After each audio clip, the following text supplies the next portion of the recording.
Ton cerveau peut vivre un truc tellement violent qu'il refuse de le classer comme un souvenir. Résultat, 20 ans plus tard, une odeur, un bruit de porte, un ton de voix, et ton corps réagit comme si le danger était là, maintenant dans la pièce. Ça, c'est un traumatisme. Et dans cette vidéo, on va tout comprendre. Ce que c'est vraiment, ce qui se passe dans ta tête au moment du choc, pourquoi deux personnes vivent la même chose et qu'une seule reste marquée, les signes qu'un vieux trauma tire encore les ficelles de ta vie, et surtout, comment on en guérit. Parce que oui, on en guérit. Reste bien jusqu'au chapitre sur les signes cachés, c'est là que la plupart des gens se reconnaissent. C'est une dinguerie. Le plan, la définition, le cerveau, les 4 réponses de survie, et on remonte vers la guérison. Avec au milieu un chapitre sur les mythes qui va en surprendre plus d'un. Juste un truc avant. Je suis pas psy. Cette vidéo remplace en aucun cas un professionnel. Et si ça remue des choses chez toi, les numéros d'aide sont en description. Voilà, c'est dit, on y va. C'est quoi un traumatisme vraiment ? Premier réflexe à corriger, le traumatisme, c'est pas l'événement. C'est la trace que l'événement laisse dans ton système nerveux.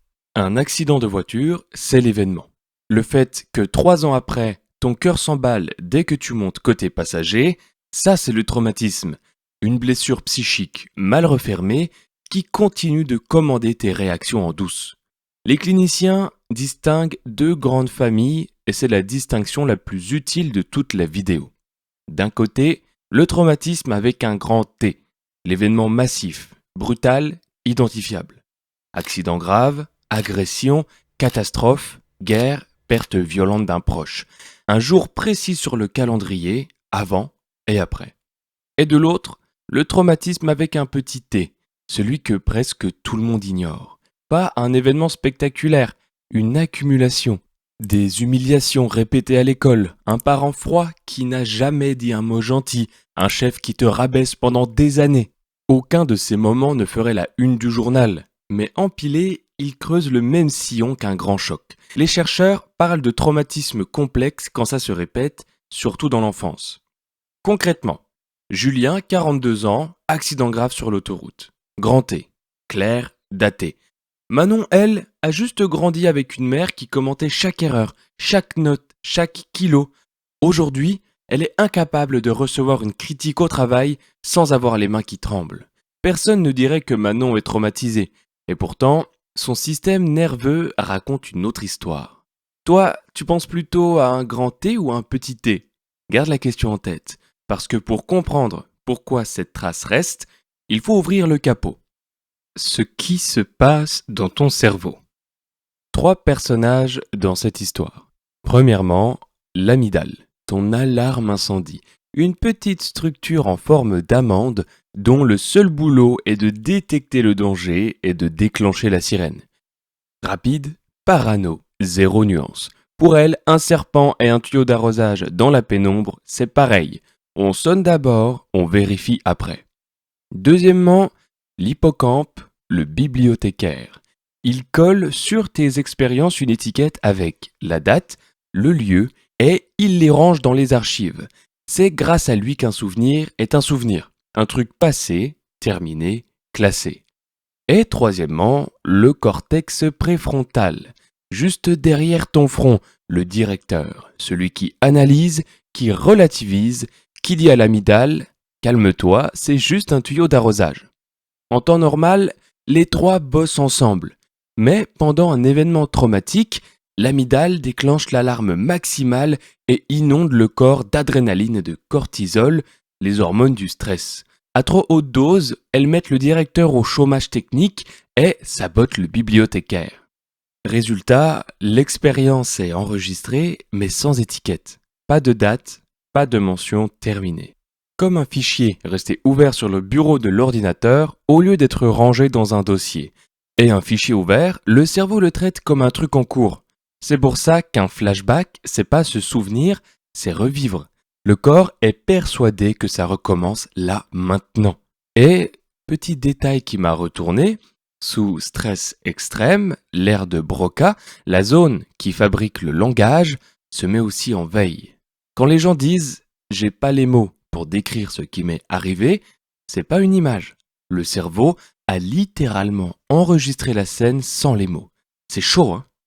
Bon, l'alarme a sonné, le directeur est déconnecté, reste une question. Qu'est-ce que ton corps fait dans la seconde qui suit? 4 options et tu n'en choisis qu'une. Les 4 réponses de survie. Face au danger, ton système nerveux pioche dans 4 programmes hérités de millions d'années d'évolution. Et c'est pas toi qui décides, c'est le tronc cérébral, la partie la plus ancienne du cerveau, qui choisit en une fraction de seconde. Premièrement, le combat. Le corps monte en pression pour affronter la menace. Chez l'adulte moderne, ça donne rarement une bagarre, ça donne la personne qui explose de rage au volant, qui hausse le ton dès qu'elle se sent coincée, qui attaque avant d'être attaquée. Ensuite, la fuite. Mettre de la distance, quitter la pièce en plein conflit, mais aussi des fuites plus subtiles, genre se noyer dans le boulot ou dans son téléphone dès qu'une émotion difficile pointe. Moi, perso, je suis un fuyard classique. Le conflit démarre, mon cerveau a déjà réservé un billet pour ailleurs. La troisième, c'est le figement. Écoute bien, c'est la plus incomprise des 4. Le corps se paralyse. Impossible de bouger, de crier, de réagir. C'est le programme de l'animal qui fait le mort quand le prédateur est trop proche pour fuir et trop fort pour être combattu. Et c'est hyper important de le dire parce que des milliers de victimes d'agression s'en veulent toute leur vie de ne pas s'être débattues.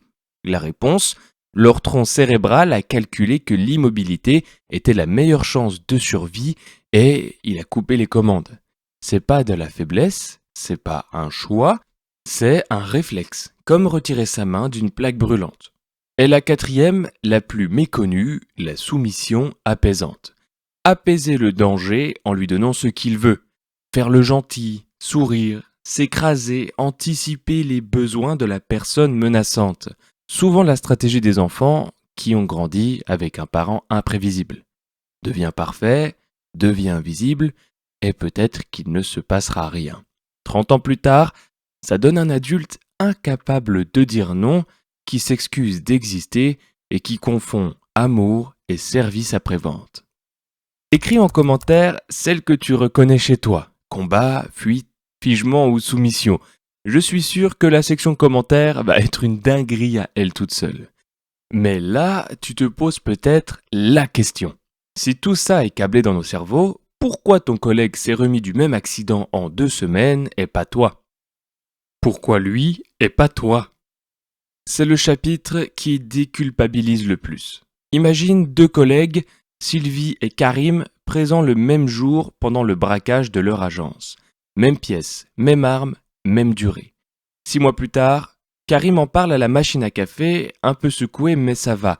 Sylvie, elle, change de trajet pour éviter les banques et sursaute quand une porte claque.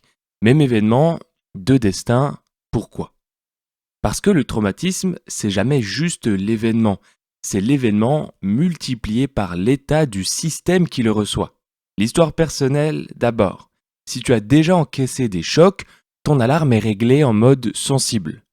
Comme un dos. Après 2 limbagos, le 3e faux mouvement ne pardonne pas. L'âge ensuite. Le cerveau d'un enfant est encore en construction, surtout le fameux directeur, et une part de sensibilité biologique. On n'en est pas tous avec le même thermostat au stress. Mais le facteur le plus puissant, et de loin, c'est ce qui se passe après. Les études le montrent de façon constante. Le meilleur prédicteur, c'est pas la gravité de l'événement, c'est la qualité du soutien reçu dans les jours qui suivent. Quand des gens t'écoutent sans juger, ton cerveau reçoit le message « le danger est fini ». Karim, le soir du braquage, a raconté 10 fois son histoire à sa femme et ses potes. Sylvie est rentrée seule dans un appartement vide et on lui a dit de ne pas trop y penser. Le fichier de Karim s'est rangé, celui de Sylvie est resté ouvert. Et cette sécurité construite dans l'enfance, ça rejoint directement les styles d'attachement. On a fait une vidéo entière là-dessus. Chaque style d'attachement expliqué, elle est en description. Bon, maintenant qu'on a les mécanismes, on va dézinguer les idées reçues. Il y en a une que tu crois probablement toi-même. Moi le premier, j'y ai cru pendant des années. Les mythes qui font des dégâts. Mythe numéro 1, il faut un événement grave pour être traumatisé. Faux, on l'a vu avec le petit T. Ce qui compte, c'est ce que ton cerveau, à ton âge, avec tes ressources du moment, a pu digérer ou pas. Comparer les traumatismes, c'est comme comparer les factures. La question, c'est pas qui est tombé de plus haut, c'est si l'os s'est ressoudé droit. Mythe numéro 2, le temps guérit tout. Celui-là, je le croyais dur comme fer. Bah non. Le temps guérit ce qui a été digéré. Un fichier resté ouvert, lui, ne vieillit pas. Des vétérans font des cauchemars 50 ans après, avec la même intensité qu'au premier jour. Il faut un vrai travail de retraitement. On y vient. Mythe numéro 3, si tu ne t'en souviens pas clairement, ça ne t'affecte pas. Sauf que pendant le choc, le bibliothécaire est en panne, tu te rappelles? Le souvenir peut être flou, fragmenté, voire inaccessible pendant que le corps, lui, a tout gardé. C'est l'idée du fameux livre du psychiatre Bessel van der Kolk, le corps n'oublie rien. Zéro souvenir précis et quand même une gorge qui se serre dès qu'on hausse le ton près de toi. Et le mythe numéro 4, le plus injuste, les personnes traumatisées sont fragiles. C'est exactement l'inverse. Leur cerveau a déployé des stratégies de survie d'une efficacité redoutable. L'hypervigilance, l'évitement, la soumission, c'est pas des faiblesses, c'est des armures. Le problème, c'est que l'armure est restée soudée une fois la guerre finie. Et justement, comment tu sais, toi, si une vieille armure est encore soudée quelque part? C'est le chapitre que je t'ai teasé au début. Chapitre, les signes qu'un trauma agit encore. Précision. Ces signes, pris isolément, peuvent avoir 1000 autres causes. C'est pas un diagnostic, c'est une carte. Si plusieurs te parlent fort, parle-en à un professionnel, l'auto-étiquette pas. Premier signe, les réactions disproportionnées. Une remarque anodine de ton collègue et ta journée est détruite. Un rendez-vous annulé et tu te sens abandonné comme un gosse. Quand la réaction est beaucoup plus grosse que la situation, c'est souvent que la situation a appuyé sur un vieux bouton. C'est pas le présent qui déborde, c'est le passé qui remonte. Deuxième signe, l'hypervigilance. Tu scannes en permanence l'humeur des gens, les sorties de secours, le ton des mails. Au restaurant, tu t'assois dos au mur. T'imagines l'énergie que ça bouffe, un cerveau qui monte la garde 24 heures sur 24. Beaucoup appellent ça être fatigué tout le temps sans savoir pourquoi. Troisième signe, l'évitement. Des lieux, des sujets, des types de personnes que tu contournes sans même y réfléchir. Parfois des pans entiers de la vie. L'évitement soulage sur le moment, mais il envoie un message toxique à l'amygdale. Tu vois, c'est bien dangereux puisqu'on l'a évité. Et l'alarme se renforce. Quatrième signe, l'engourdissement. L'inverse du trop-plein. Plus grand-chose ne passe, ni les grosses joies, ni les grosses peines, comme si quelqu'un avait baissé le volume général de la vie. Les gens disent « je me sens spectateur de ma propre vie ».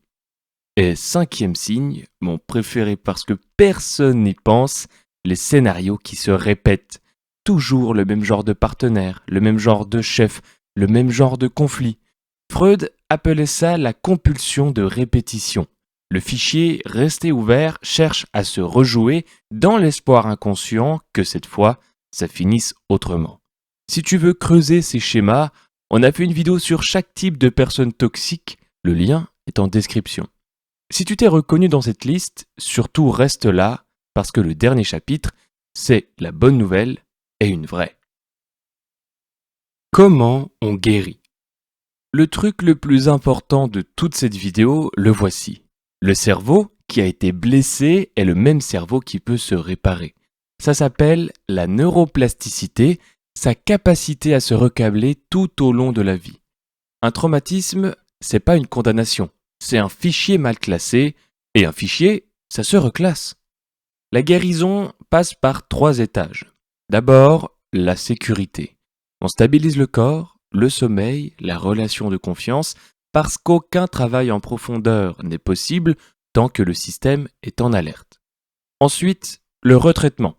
Revisiter la trace, mais cette fois avec le directeur en ligne pour que le bibliothécaire puisse enfin dater et classer le fichier. Et enfin, la reconnexion. Reprendre une vie où le trauma est un chapitre de ton histoire, plus le narrateur. Pour le retraitement, plusieurs approches ont fait leurs preuves. les thérapies cognitivo-comportementales centrées sur le trauma, où on réapprend au cerveau, progressivement et en sécurité, que le souvenir n'est plus le danger. Et puis, il y a l'EMDR, et celle-là, je trouve ça fascinant. Tu évoques le souvenir pendant que le thérapeute te fait faire des mouvements oculaires, les yeux qui suivent ses doigts de gauche à droite.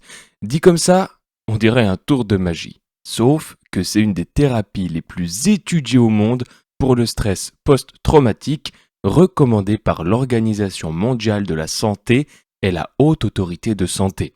L'hypothèse, cette double tâche aide le cerveau à faire ce qu'il n'avait pas pu faire pendant le choc, retraiter le souvenir et le ranger dans le passé.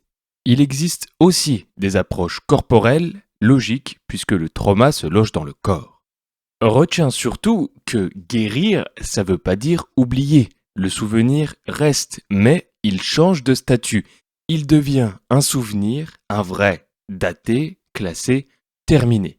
Tu peux le raconter sans que ton cœur s'emballe. Il fait partie de ton histoire, il ne dirige plus ta vie. Et si un seul truc de cette vidéo doit te pousser à franchir la porte d'un professionnel, que ce soit celui-là. Ce travail-là, personne n'a à le faire seul et il fonctionne. Le truc à retenir, si tu n'en gardes qu'un, le traumatisme, c'est pas ce qui t'est arrivé, c'est ce qui est resté coincé en toi. Et ce qui est coincé peut être libéré. Si cette vidéo t'a appris un truc, abonne-toi, ça aide énormément la chaîne. Et si tu veux comprendre comment fonctionnent les troubles psychiques, va voir Chaque trouble mental expliqué, une des vidéos les plus regardées de la chaîne. Le lien est en description. Prends soin de toi, à la prochaine.